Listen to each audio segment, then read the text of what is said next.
Tactics Ogre Knight of Lodis, or 2COL for short, is a turn-based tactics or strategy role-playing game for the Game Boy Advanced. In gameplay, it could be compared to the well-known Fire Emblem series. Tactics Ogre as a series stands out from its competitors with numerous systems featuring substantial depth. Furthermore, it features more than the typical war story plot. The series' narratives are known for respectfully addressing serious themes like ethnic cleansing and moral relativity. However, Tactics Ogre Knight of Lodis does not sacrifice its accessibility for complexity. It is a game loyal to both the series' mature design and the Game Boy's appeal to everyone aspect. This is important because many turn-based tactics are difficult to get into, or they cut too much of what makes them interesting trying to attract new players. Knight of Lodis structures itself like the classics while innovating and promoting an experience curated for old and new fans alike. If you've never tried a turn-based tactic or strategy role-playing game, I truly believe Knight of Lodis is a great place to start. The biggest reason being accessibility. In a genre that's known for being niche, accessibility is everything.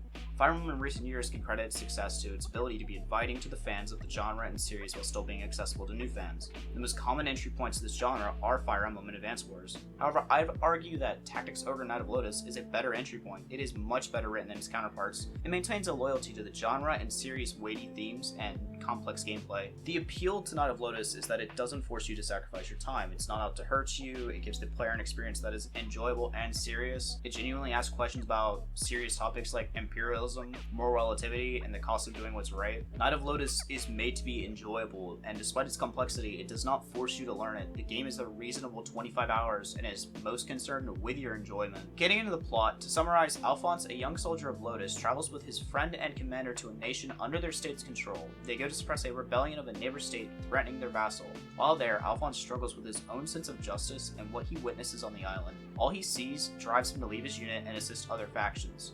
Overall, the story is much more high fantasy and linear than Tactics Ogre Let Us Get Together, and it has a considerable amount of non-human and demi-humans in its cast, unique for the series. The story is a wonderfully written tragedy, and it has a great setup and a conclusive finale. Speaking of finales, one of the best qualities of the game is not just the plot and its journey, but its finale. There are a total of 4 unique endings, and a secret ending which expands on the canonical ending. The endings are achieved through a combination of who the player adds to his party, their decisions, some secrets, and the player's awareness of the themes present. Depending on these choices, their endings could be an epic, a love story, or a tragedy. The player controls their fate, and I love that player agency is the most consistent theme across the series. This is one of the most important qualities in a role-playing game, the quality that allows the player to step into another's shoes and take responsibility for their decisions.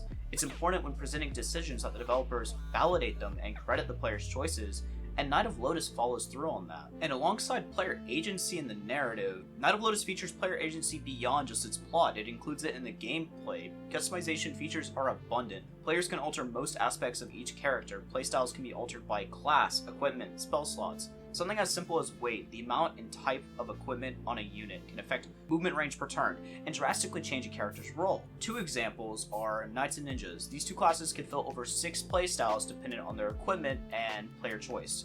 Knights can vary between tanks, damage dealers, and frontline healers. Ninjas can be flankers, high mobility mages, or a vanguard unit.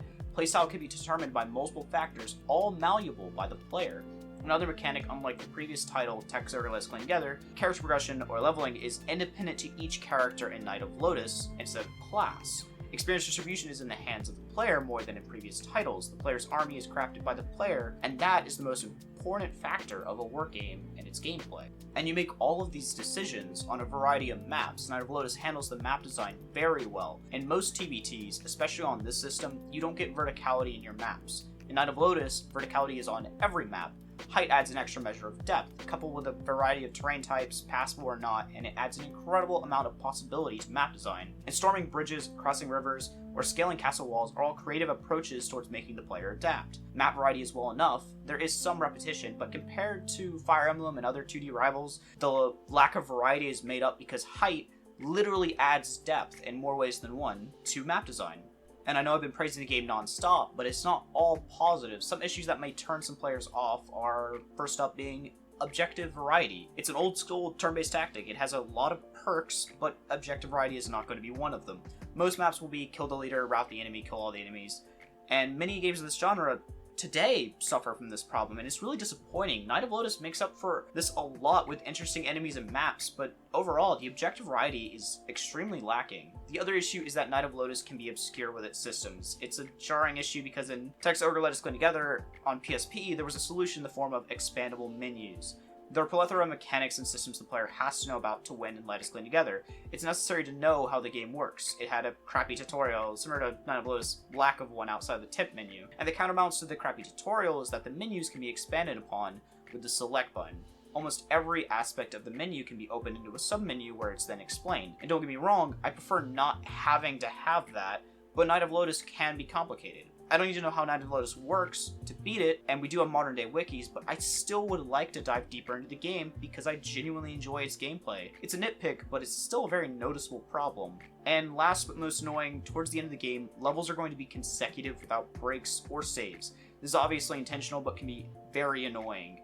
I actually crashed on the third part of a 3-map segment, so I had to do all 3 maps over again. This was because I was using an emulator. This exists in other games, but it was more of a commitment mechanic to focus the player and avoid grinding, and in Let Us Clean Together, it allowed you to save between these successive maps, so it's very strange not to see it here.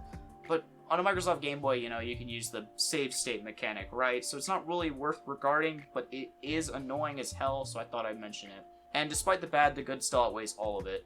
The game isn't perfect, but it's very much worth your time. Knight of Lodis was fun. Personally, I found it memorable, I found it rewarding at times, I found it extremely well written, it was purposeful, it was not the most innovative title, but it does check all the other boxes, so it does deliver on good gameplay, it does have a solid story. The game gave me everything I wanted it to, and everything I expected, and left me satisfied. If you're new to this genre or series, or you know you like this genre and series, I don't need to say much more. The game got an 8.9 out of 10 on my list. I love it. I highly recommend it, especially because it's on a Game Boy. I'm not saying that with Google you could play on your phone. I'm just saying, why not try? And that's all I have to say. Thank you, and I really hope you enjoy this title as much as I did.